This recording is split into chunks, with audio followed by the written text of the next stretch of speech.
Howdy, everybody! This is June Powers of the egomaniacally and freshly named June Report speaking on the great backbone of my creative ventures. Clacky dice, death-defying stunts, the mighty power of like-minded friends imagine spacing adventures, and most importantly, gay love. If you're anything like me, or the algorithm has told you can get what I like, then good news! You're already a fan of tabletop role-playing games, and that's the great colossus you and I are climbing today. What do you think of when you hear tabletop role-playing game, or, worse yet, TTRPG? Do you think of our beloved comic book guy from The Simpsons crowding around a musty table with Mo Sislak or another downtrodden dink like Kirk Van Houten? Do you imagine dearest long-past internet bigwig godboys, boy 1, boy 2, boy 3, and father? Or do you imagine the following? You are nobody from nowhere, burdened with the belief there must be more to life than this, more to life than just little old you. There must be some kind of majesty in other people that's just unattainable to little old you, maybe, but you can see it in them. Given your luck or lack thereof, you've now the chance to prove your belief in others by risking yourself in totality, your very soul, because death has manifested itself, black-cloaked and towering and coming, streaking a trail of passionless, endless death across the countryside. And you don't think you can beat that.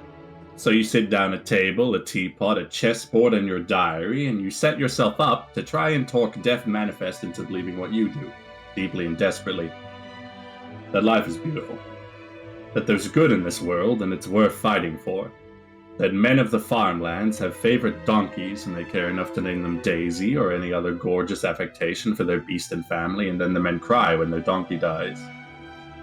The little children have dolls they'd stand in front of to protect their straw friend and night guardian from death, sacrificing themselves not because death was scary, but because life was so big and brilliant it was worth dying for, worth living for.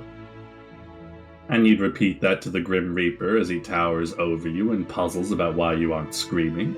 And you play brave as best you can, because you need to win this ideological duel or death manifest is never going to stop, not until there's anybody left. So it's you, Magna the Wanderer, with chess and rhetoric before everybody else alive. That pitch is played to utter completion in I Have the High Ground, that is viewable right now on our channel. Link in the description, and it's also the upload immediately after this, coming up today. It managed to make Matthew cry, and I think it's the highest art our TTRPG podcast fart show is gonna have for a hot minute. If you're compelled enough by a system that can both enable and support that kind of grand and interesting duel enough to bring out tears, great! My little e-boy review has performed the holy task of promoting queer art. The game that does this is really readily accessible. It's called I Have the High Ground. It's by the brilliant and generous and adventurous Jess Levine. You can get this on itch.io. It's only 8 United States dollars, 12 Australian dollars for my local audience. And if you can't spring for that right now, you're covered there too. As of this recording, there are over 600 free digital copies of this game available for the artistically hungry and wallet empty, like myself. Link in the description, give it a look, and better yet, keep listening to this review. That's right, I've got more stuff to say. Look at that little timeline, much more stuff to say. It's funny and cool and interesting. So, on to the meat and bones. That battle between existences, that ideological duel. That's only a little bit of what I Have the High Ground is capable of. What we've discussed so far is, it's called an EP. That can't be right, wait.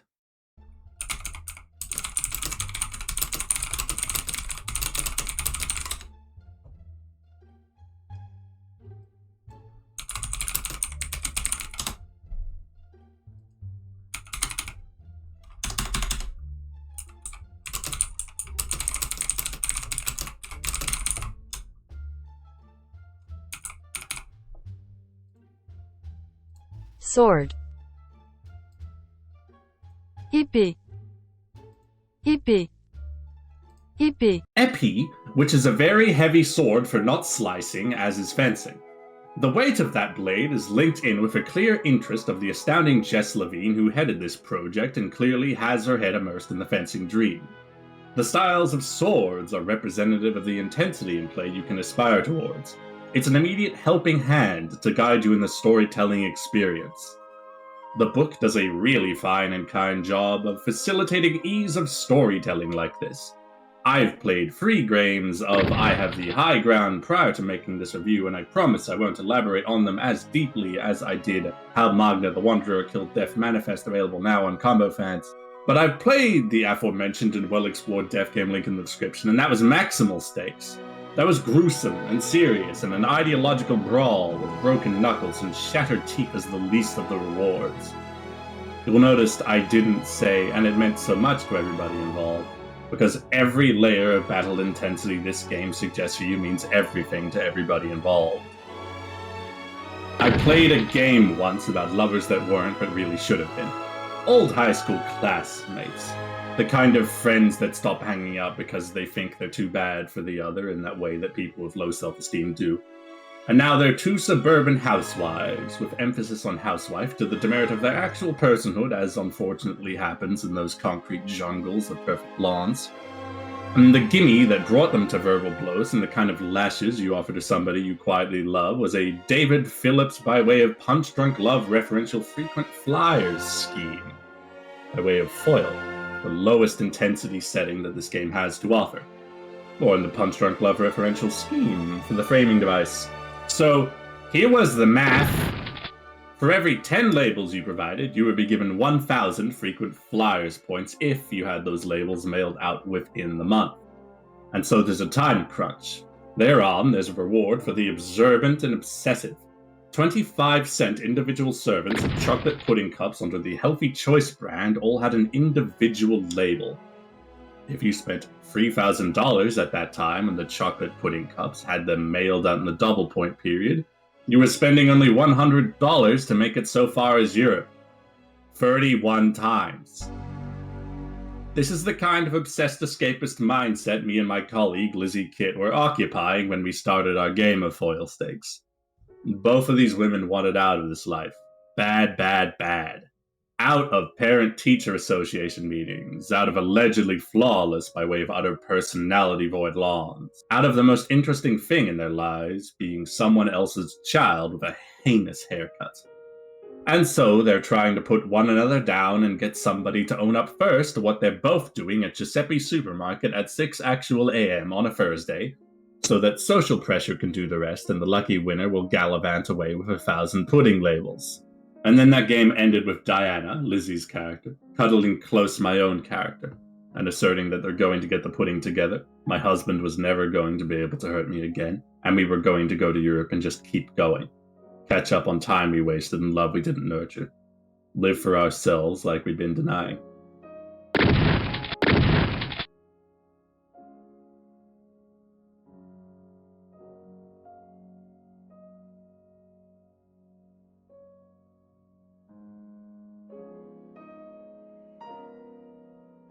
I Have the High Ground goes to this raw place each and every time you give it the chance to. And the chance is facilitated well through the structure of this blissfully trimmed to perfection 27-page book, pages 5 to 11, dedicated to filling your character with character and making each lockstep motion of it make sense to utter newbies or ridiculous mega veterans like myself, who just keep playing any beautiful queer-made TTRPG about feelings that itch.io recommends my way. Here's a picture of a couple of them that I love dearly and that'll make their way to this channel sometime under our Fart Show label. No, I will not change the name of the show.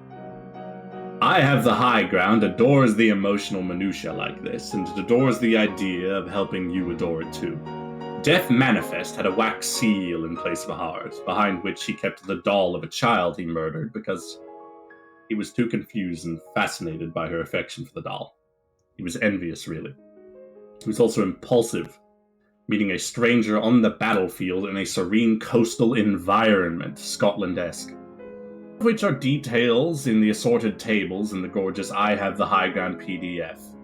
The book will suggest these things to you and any number of other brilliant things to help define this story, to to help you ease your access into electric and fast point-based storytelling.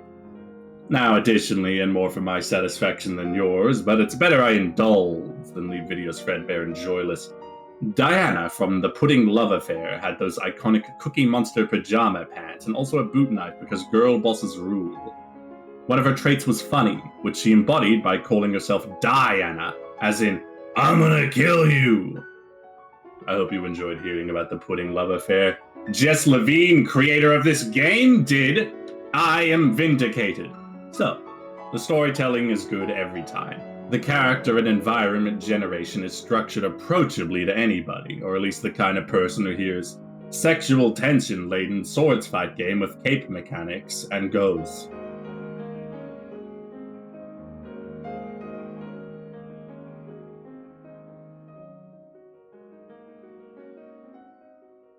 As the back and forth gameplay. Oh, my dearest compatriot, you lavish me with questions. It's deceptively simple. It is, in essence, rock, paper, scissors. You feint, you parry, you thrust. A parry beats a thrust, a feint beats a parry, and a thrust beats a feint. You may be familiar with this kind of game, just not this version of it that does something so immediately apparent and delightful. I wish only I had these terms as a holy panacea when I was younger. These things are called the penalty move and the priority system. The penalty move is amazing. Imagine this. Play with me in this space. Immerse. Recall this annoying child. His name is probably Brett. He's pointing a finger gun at you. You played like a saint. You played the rules and you respected the meeting ground you were on as a sacred schoolyard game space, and you obviously threw out rock because it's by far the best move. But Brett's pulled out a finger gun. That's not rock, paper, or scissors. That's some horrible fourth thing of who knows how many horrible fifth things this little dirtbag boy has spawned. Brett's using a feint on you. Damn you, Brett! Die 1,000 deaths, and I hope your two cool moms get divorced! I'm turning my back on you, and I hate you, and I'm leaving! Well, never mind. I rolled above 0, which is where my points are at writing this review because I'm not actively in the game. This is the way the penalty move works. Your opponent can disrespect you utterly. They can turn their back to you even with you wanting to poke and hurt and harm them. They can literally start to walk away. It's the character-driven motion of so deeply disrespecting the battlefield that it brings a rage tippy over you and brings across a moment of dice-rolling rage against the score machine. Higher means they get one over on you because of your penalty move, and when Brett goes bang-bang with his little sausage fingers, and you're now honor-bound to mind bleeding to death on the schoolyard asphalt. Rosebud. Call it the 8-point point. And so Brett now holds priority, which is the next gorgeous little slice of game design 7-year-olds couldn't come up with, but Jess Levine, who is officially smarter than grade schoolers can. Yahoo! On a per-turn basis, notwithstanding the penalty system, which will shift it thusly, priority will naturally shift from player to player. This breaks the stalemate. If you thrust and Brett thrusts, Brett wins. He has priority right now. I'm mad, so I thrust. Brett got under my skin as a character, and he frustrated and humiliated me, so of course I forgot my training and my regular decorum and my supposed stoic trait, and I just thrusted. And Brett starts to cry, because I said he smells like a monkey and looks like one too. And now I'm in the schoolyard with sobbing Brett, and the bell starts ringing. People see.